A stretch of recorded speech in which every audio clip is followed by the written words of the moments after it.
This panel number 2 will deal with the Chinese investment from a business perspective. So I therefore will invite the members of this panel, who are Zhang Guanghua, the Vice President of the Bank of China in Brazil.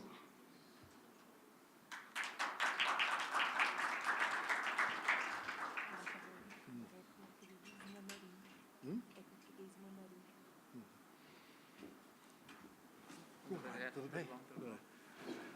Bom, agora me lembraram que agora é português mandarim.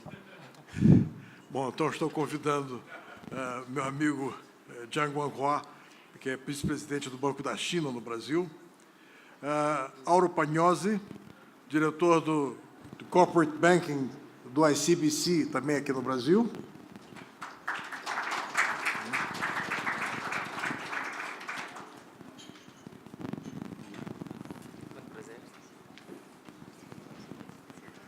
Sérgio Quadros, representante da Dakang e ex-gerente do Banco do Brasil em Xangai.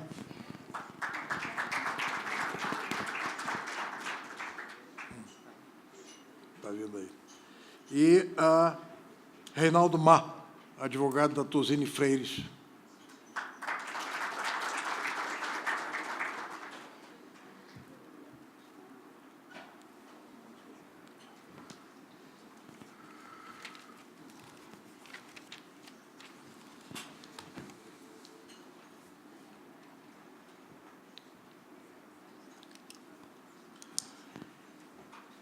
Examinando, enfim, o tema que nos é dado, que é os investimentos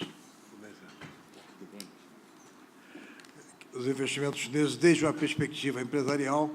Estão aqui 4 representantes importantes de empresas importantes aqui no Brasil. E eu examinando, enfim, os dados que estão sendo publicados no nosso livrinho hoje, eu verifico que os investimentos chineses que tiveram um grande aumento em 2015 em relação a 2014, que supõe-se que esse aumento deva ser refletido também ao longo deste ano que está acabando, e verifico também que são investimentos extremamente diversificados, embora haja uma concentração de setores, por exemplo, o setor de energia, tanto renovável como em menor grau não renovável. Só esses 2 setores, a energia, lato sensu, abrange praticamente a metade dos investimentos no Brasil. Da mesma forma, os investimentos chineses, olhando numa perspectiva geográfica, eles estão espalhados em 16 dos 27 estados brasileiros. Quer dizer, é uma presença realmente extremamente disseminada pelo Brasil, embora 45% do valor desses investimentos esteja concentrado no estado de São Paulo. Enfim, são enormes, são uma ampla gama de atividades, como energia, ou o setor automotivo, aviação, energia renovável, setor financeiro, setor de máquinas e equipamentos e o setor de informática. Outra percepção que eu vejo também enfim, como um todo, ao longo desses anos todos, a presença do agronegócio como sendo um setor perene e importante nas nossas atividades com a China. É preciso ter em mente também que é do agronegócio talvez uma das maiores, se não a maior, fração das exportações brasileiras para a China. E vejo, finalmente, antes de passar a palavra para o primeiro palestrante, a presença, enfim, de empresas estatais centrais, digamos assim, diretamente ligadas ao governo de Pequim, estatais ou empresas controladas a maioria do capital estatal, mas, enfim, que são empresas, na verdade, eu poderia dizer, talvez, de economia mista, né? E, finalmente, empresas privadas cuja presença tem sido crescente como investidores no Brasil. Bom, isso é apenas um pano de fundo aqui para dar início ao nosso painel, e eu convidaria o Zhang Guanghua para começar a sua apresentação.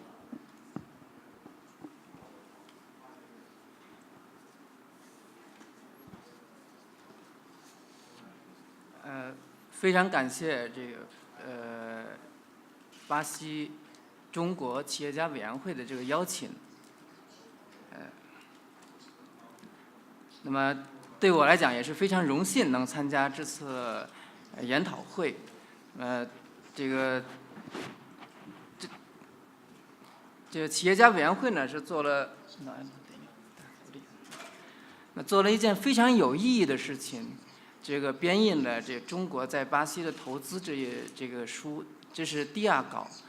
那么我是呢一方面是代表我们中国银行，一方面是代表巴西中资企业协会中企协会。那么感谢我们这个巴中企业家委员会巴方委员会做的非常有意义的这个工作。那么也是对你们这个持续关注我们中资的投资要表示感谢。刚才前面的专家我觉得讲得非常好，就是中国这几年来对外的投资这个是增长的是非常快的。实际上从那个2002年到2015年这个13年间，中国对外投资的这个年平均增长率是35.9%。那么这个增量呢，应该讲是和我们中国经济增长的速度一样，是世界第1的。到2015年的时候，那么中国已经成为这个净资本输出国，也就是说，它吸收的这个外来投资已经小于中国的对外投资。那么这里面呢，还只是这个有些数据呢，其实统计上也是不是特别的准确，因为这里面还有一个中国香港地区，那么也是这个也是和中国这个投资也是密切相关的，有时候很难分清楚这个资本是来自香港的还是来自中国大陆的。所以，但是不管怎么样，到2015年，在统计上来讲，中国已经是一个净资本输出国。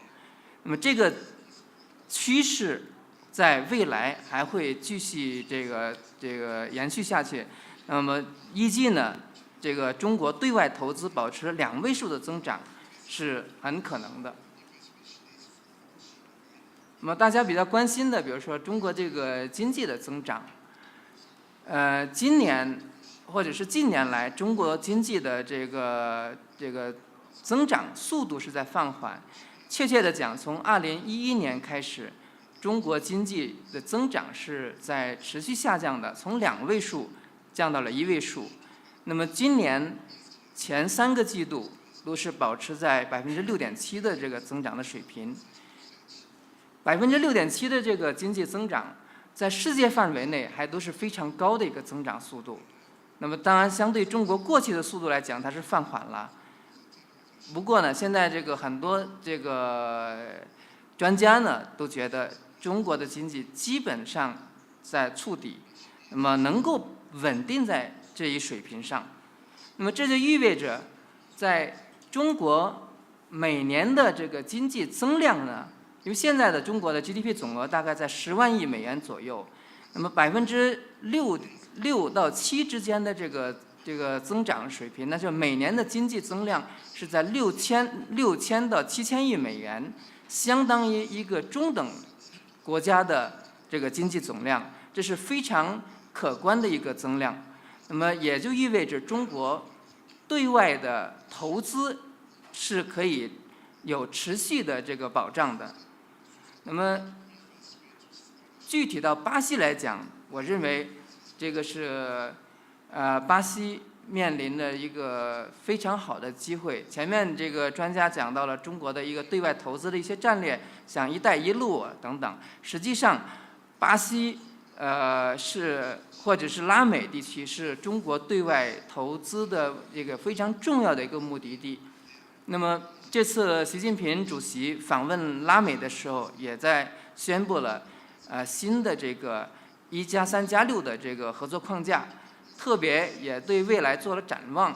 那么寄希望于在未来10年呢，中国和中国和拉美的经贸总量要达到5000亿美元，那么投资存量呢要达到2500亿美元。我呢是因为我在巴西工作了5年多了，我对巴西有偏爱。我一看到这个数字的时候，我就在想，我们巴西将来能从中获得多大的份额呢？那巴西是拉美的第1大国，这个巴西的这个经济的总量，那要跟拉美其他国家比，那相对来讲是大得多了。而且巴西的这个无论是经济这个外交等关系上，和中国一直都非常的友好密切。前面的专家讲到了一个，就是这个投资的时候所谓的政治关系，就是把投资和政治和外交结合起来。我觉得有一点是，我在这里也要讲的是从我中国银行投资来看待这个问题，就是作为企业投资来讲，首先要分析的一个风险是什么？政治风险。如果没有这个非常友好的经贸合作关系，如果没有非常这个值得信任的互信的政治关系的话，这个投资是很难成立的。我们不会作为一个企业，不会把这个我的资本投资到充满政治风险的一个地方。如果这样做的话，我只能说这是一笔风险投资，这是风险投资基金干的事情，而不是说我们国有企业干的事情。那么我们国有企业要做的是确保我们的资本的保值增值，寻找新的经济增长点，开发新的市场，这是中国目前对外投资的一个主要的这个目的。所以这个在我2011年刚到巴西的时候，看到很多专家有些批评中国这个资本的文章，就讲这个把这个中国的这个投资这个有一些偏见，应该讲，我认为这是这个不是很合适的。最关键的还是要看我们巴西需要什么样的投资。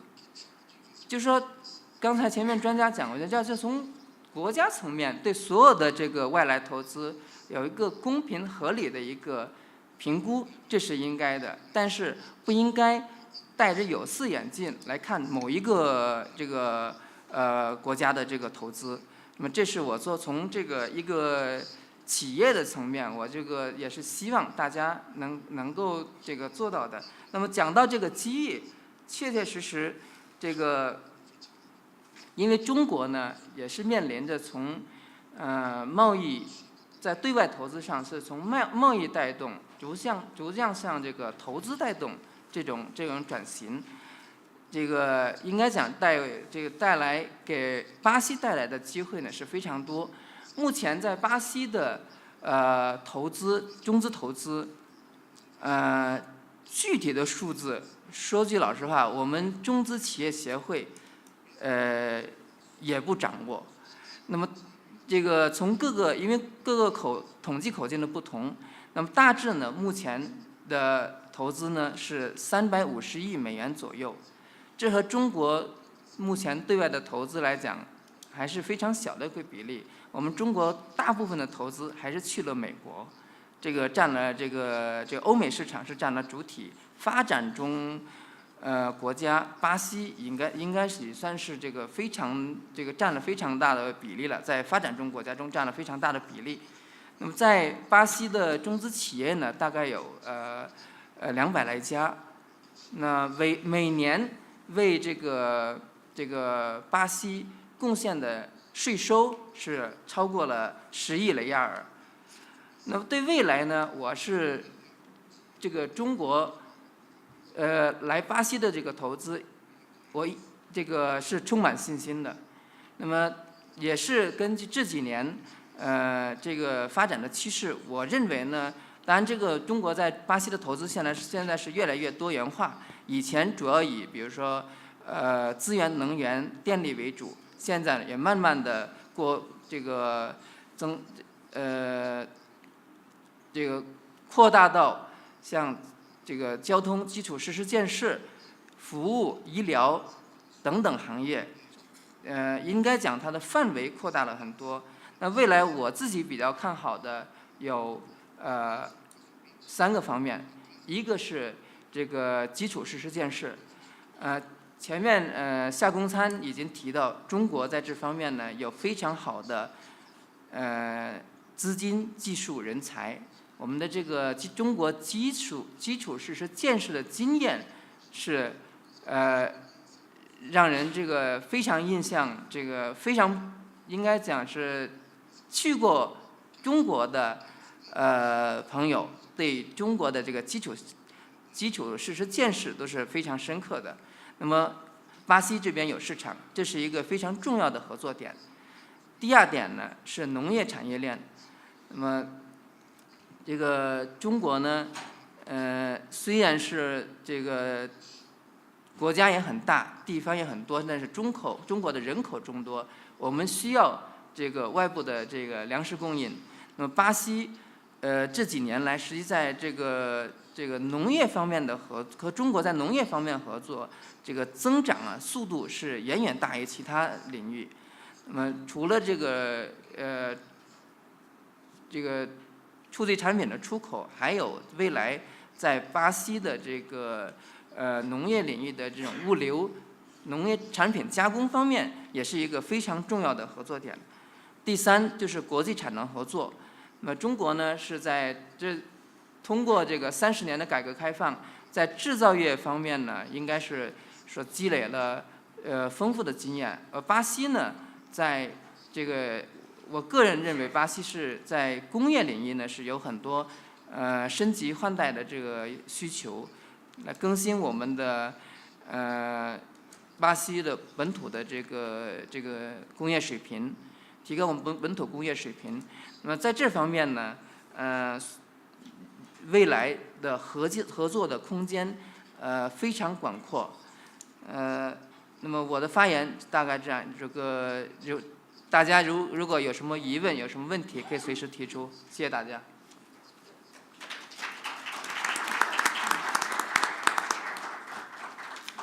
Muito obrigado.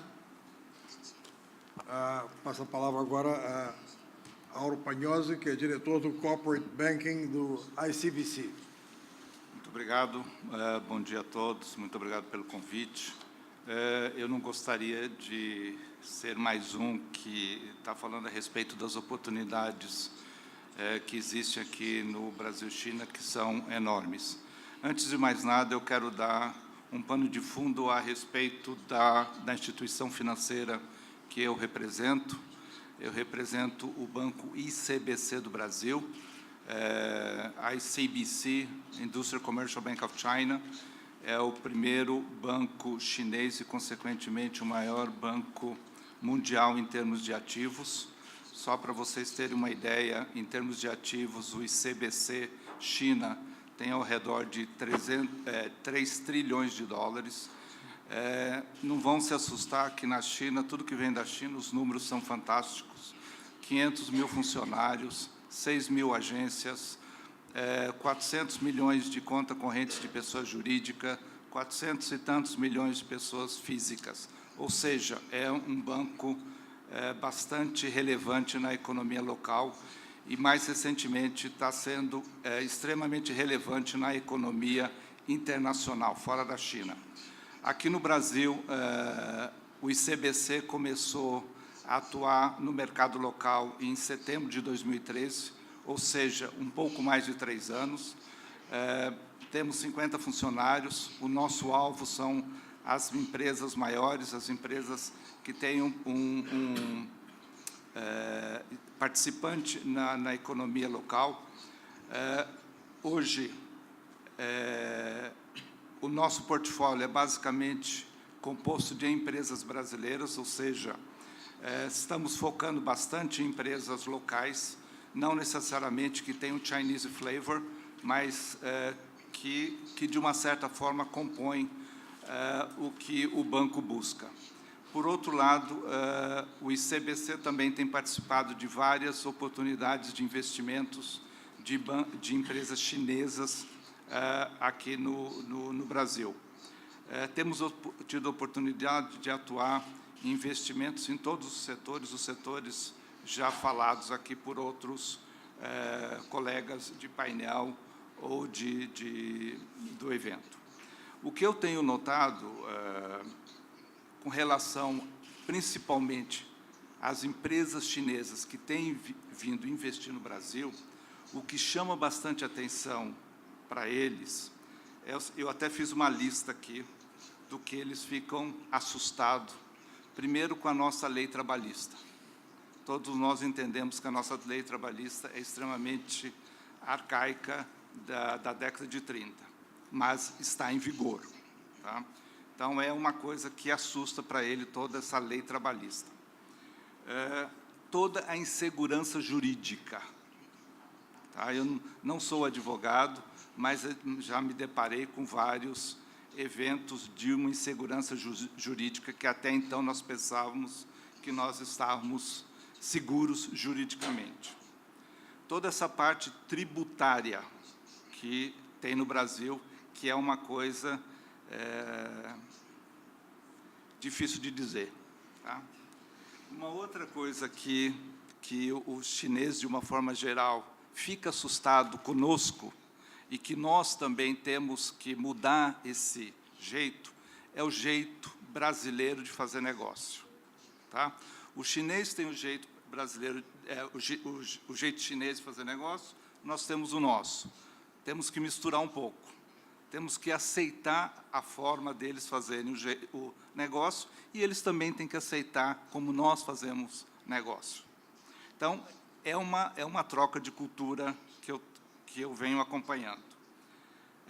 E um outro ponto que assusta os chineses que vêm fazer investimento aqui é a quantidade de partidos políticos que nós temos. Então, ninguém consegue governar sozinho. Então, todas essas alianças políticas envolvidas nos bastidores realmente chamam muita atenção dos chineses. Porém, eles estão se internacionalizando. Então, também para os chineses, o mundo fora da China também é diferente. Eles também estão aprendendo. E, principalmente, quando vem para o Brasil, que é um caso à parte. Tá? Por outro lado, falando do meu business concreto, a parte financeira, o Brasil, financeiramente, é extremamente maduro na parte de bancos. Por outro lado, extremamente controlados pelo Banco Central. Então, tem um ponto que também eles não conseguem entender, mas estão aprendendo e aprendem rápido. Eu estou há 4 anos no ICBC, tem sido um aprendizado bastante grande para mim, e é uma troca de experiência, haja vista que eu também tenho uma experiência bastante grande no mercado brasileiro, no mercado bancário. Então, tem sido uma troca, tem sido bastante interessante. Eu acredito que esse painel... Eu só tenho 10 minutos, eu não sei, não estou contando o meu tempo, mas eu acho que a gente poderia se estender por muito mais tempo aí, que eu acho que a curiosidade de algumas pessoas já manifestadas como é que trabalhar numa instituição chinesa. Eu diria para você que é como trabalhar numa instituição brasileira. Você também tem que estar aberto às novas experiências.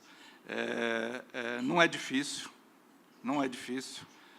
Tem que saber entender como eles também tentam nos entender. E até agora tem sido muito bom. Eu acredito que o ICBC também está muito feliz com a experiência que ele está tendo no Brasil.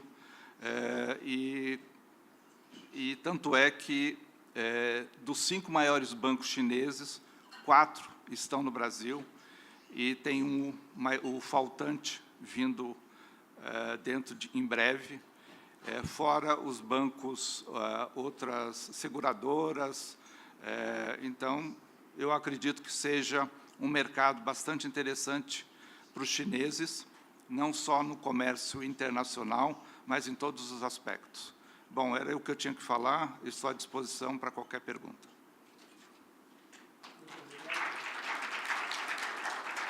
Eu passo a palavra agora a Sérgio Quadros, da Dakang, e, no passado, gerente do Banco do Brasil, do escritório em Xangai.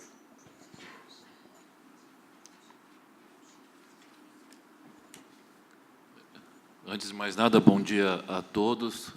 Gostaria de agradecer pelo convite feito pelo Conselho Empresarial Brasil-China de participar deste evento.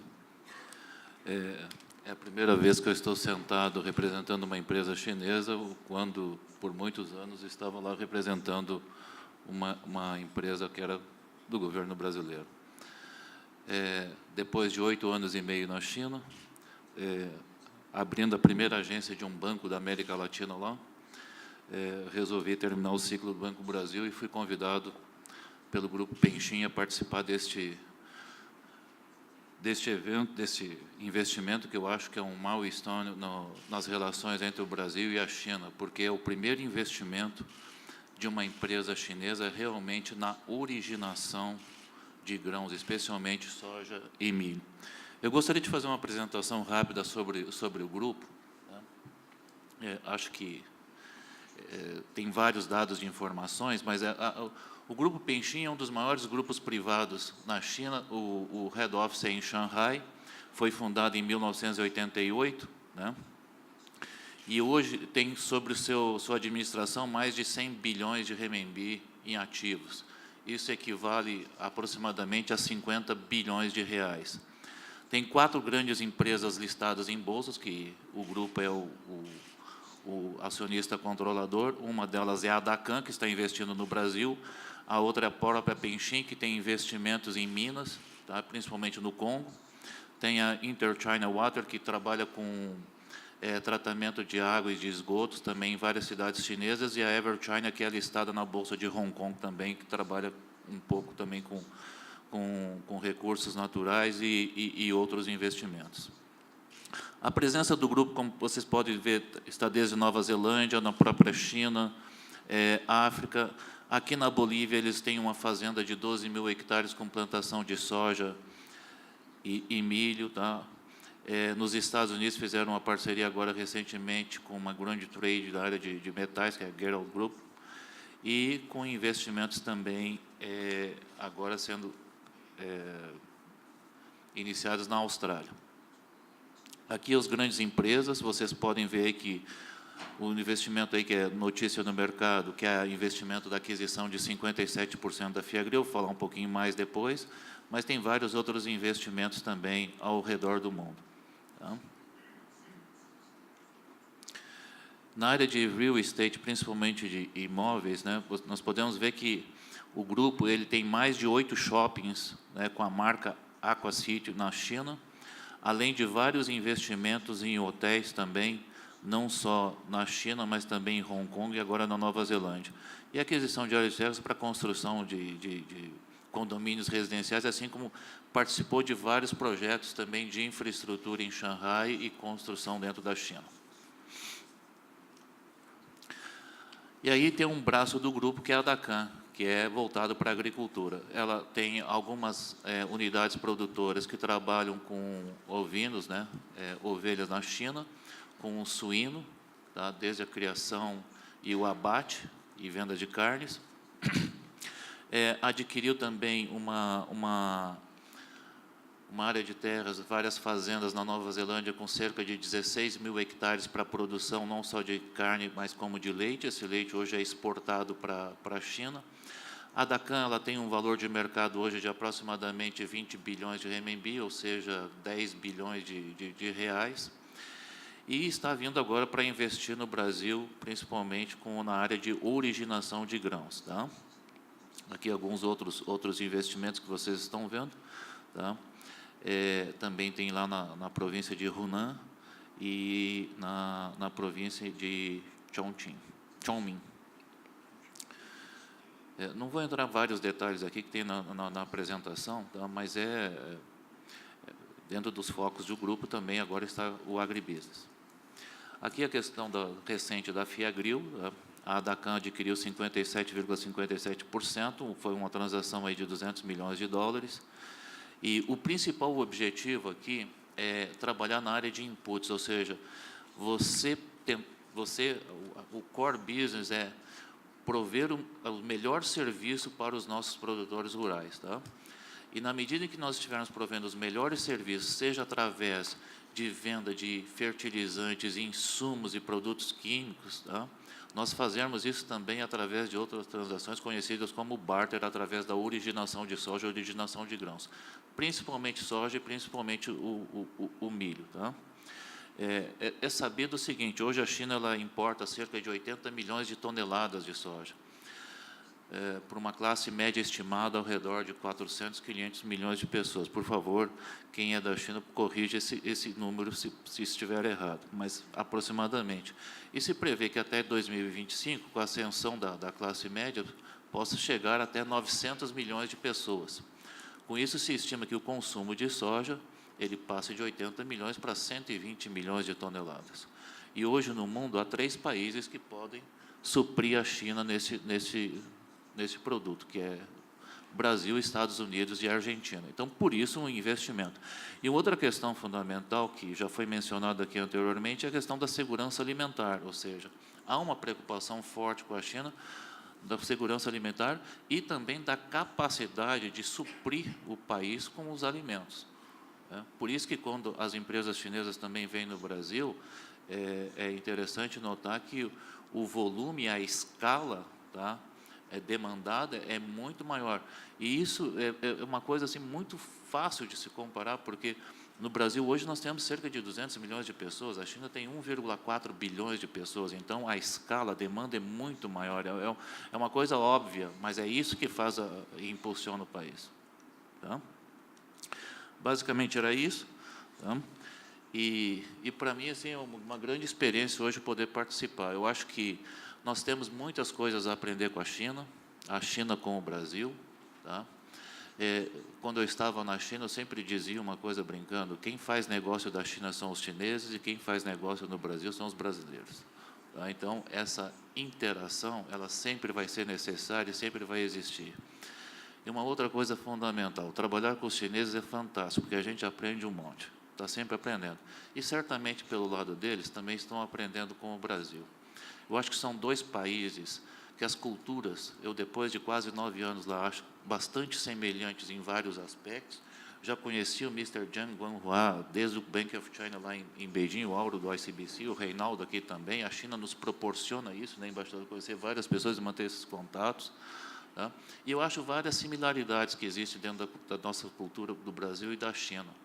E o respeito que eles têm pelo Brasil e a admiração que eles têm pelo Brasil é grande. O Brasil é um dos grandes países, e a China é um dos grandes países que pode fornecer os recursos que a China precisa. Ao mesmo tempo, a China hoje é um dos grandes países que pode fornecer aquilo que o Brasil precisa, principalmente o que já foi citado aqui, que é os investimentos que o Brasil precisa na área de infraestrutura, que eles têm não só capital, mas conhecimento e tecnologia, tá? E pode nos proporcionar isso tranquilamente. Eu vou parar por aqui, vou deixar para os meus colegas depois e complementar, e se houver mais perguntas sobre isso. Obrigado. Muito obrigado. Eu passaria a palavra ao Reinaldo Ma, pedindo a ele, por favor, a concisão, porque nós já estamos avançando no intervalo do nosso coffee break. 女士们、先生们，早上好！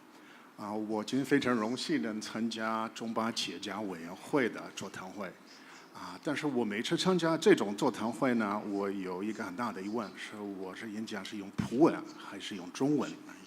经过很大的讨论，我们最终是决定是用葡文在演讲，所以我很抱歉对中翻的，我现在转成葡文。Bom dia, senhoras e senhores. Primeiro, fazendo a saudação em chinês, agradecer a presença de todos e pedir desculpas, sempre é um desafio saber que língua falar. e depois de muito refletir, a gente decide aqui no evento estar falando em português. Então, primeiro, bom dia, senhoras e senhores.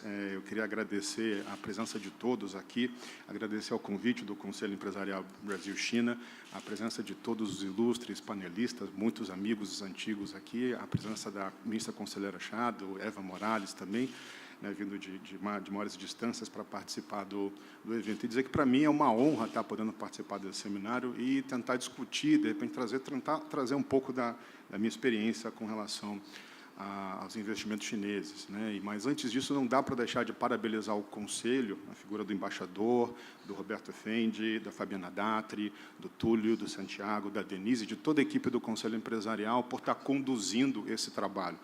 Para quem está há 15 anos lidando com as relações Brasil-China, eu sei quão difícil, quão trabalhoso é poder colocar um estudo desse, né? E então vocês estão realmente de parabéns. E dentro desses 15 anos de trabalho com empresas chinesas, auxiliando um número muito grande de empresas chinesas a se instalarem aqui no Brasil, a gente viu algumas ondas de investimentos chineses para cá, né? A gente fala primeiro de 2003, 2004, você tem a primeira onda que vem as grandes estatais chinesas, né, com foco em recursos naturais. A segunda onda, 2009, 2010, em que você tem uma presença muito grande de empresas privadas, muito focadas em bens de consumo, muitas fabricando aqui, mas muito focado no mercado para acessar o mercado brasileiro. E, em 2013, começava a se falar muito numa nova onda de infraestrutura em que figurariam os grandes EPCistas chineses, Engineering, Procurement, Construction, que focados mesmo na exportação, um pouco da capacidade ociosa que já se montava na China, exportar toda a capacidade de produção de equipamento, de engenharia e outros. Mas, nesse turbilhão, a gente teve algumas outras variáveis que foram surgindo no meio, né? A gente teve várias questões no cenário político brasileiro, nós tivemos a Lava Jato no Brasil, a variação do câmbio brasileiro, a variação do câmbio chinês. Tudo isso aumentou o volume de variáveis na questão do interesse do investimento chinês no Brasil, o perfil do investimento chinês no Brasil, de uma forma muito intensa. E tudo isso eboliu, trazendo algumas diferenças, né? Então, acho que a primeira coisa que a gente vê e começa a se refletir cada vez mais é uma pulverização nos setores, né? Antes você tinha concentração de setores, você podia falar em ondas, hoje isso está dividido em inúmeras áreas, né? Você tem um pouquinho mais de concentração na área de energia. Eu brinco que esse ano, no escritório, nós tivemos mais de 10 casos novos, né? Então, tem 4 energias, mas eu tenho real estate, proteína animal, agricultura, óleo e gás, bancário, né, florestamento, entre todos. E, conversando com meus pares que lidam com China, você vê que isso está se refletindo para todo mundo. Então, assim, há uma disseminação nos setores de atuação de chineses muito intensa. E outro ponto que é interessante é que, assim, a China, a gente vê, ao longo de 15 anos, você vê uma transferência, né? A gente gosta de cunhar, um colega meu cunha esse termo, from trader to investor. Você sai de só quem está fazendo comércio para começar a investir. Então, você começa a amadurecer. E um ponto que é interessante, a gente consegue ver por aqui, é o nível de maturidade de internacionalização das empresas chinesas. Os chineses aprendem muito rápido, né? Eu brinco, a China não é uma foto, é um filme, ele está em constante movimento. E os chineses, cada vez mais, aprendem no processo de internacionalização, se sofisticam muito mais, e você vê isso em todo o processo de aquisição. O que a gente está vendo de investimentos chineses é um pouco da ponta do iceberg, são os negócios que foram fechados. Se você for computar todos os negócios que estão sendo negociados, você tem um volume ainda maior. Eu ouso dizer que talvez seja 6, 7 vezes maior que esse número que vocês têm, porque nem todos os negócios estão sendo fechados, né? E, nesse cenário, também, a gente vê uma outra transição, que eu fiquei feliz de ver que bate com números do Evo, que a gente tem uma nova transição, né, que é do chamado, que eu chamo de Greenfield to Brownfield. Né, os chineses já deixaram de montar do zero para fazer aquisições, M&As, projetos já existentes, consolidados. Isso exige uma pesquisa mais aprofundada, um know-how mais aprofundado, contratação de consultores, advogados, auditores, financial advisors, e os chineses têm feito isso, o que mostra esse nível de maturação dos chineses. E essa transição de Greenfield to Brownfield também traz um processo interessante que decorre do aprendizado chinês, que é uma localização. Você cada vez mais você vê os chineses usando, né, o management brasileiro, né? Cada vez mais você quer ter brasileiros envolvidos, né? E day-to-day business está quase todo na mão de brasileiros. Você consegue ver notoriamente quando os chineses adotam essa postura e o grau de evolução dos negócios deles no Brasil, né? E isso se reflete no mundo todo. E aqui, depois, com isso, dizer que assim, o investimento está crescendo e fazer um desafio também, uma provocação para o Conselho Empresarial Brasil-China, que, com a velocidade que os investimentos estão ocorrendo no Brasil, já está na hora de fazer o próximo, né, pesquisa de investimentos chineses no Brasil. Muito obrigado. Muito obrigado. Nós chegamos agora com algum atraso ao nosso intervalo para o café, que eu espero que seja mais rápido, 10 a 15 minutos no máximo, para passarmos ao último painel, que será a apresentação da pesquisa de investimentos chineses no Brasil, essa que já foi disponibilizada aí fora, e que será feita pelos seus dois coautores, enfim, o Santiago Bustelo e o Túlio Cariello, e o moderador será o Daniel Covre, do Banco Itaú BBA, e ele próprio também ex-diretor do Itaú BBA em Xangai, durante muitos anos. Muito obrigado, então voltamos daqui a 10 minutos.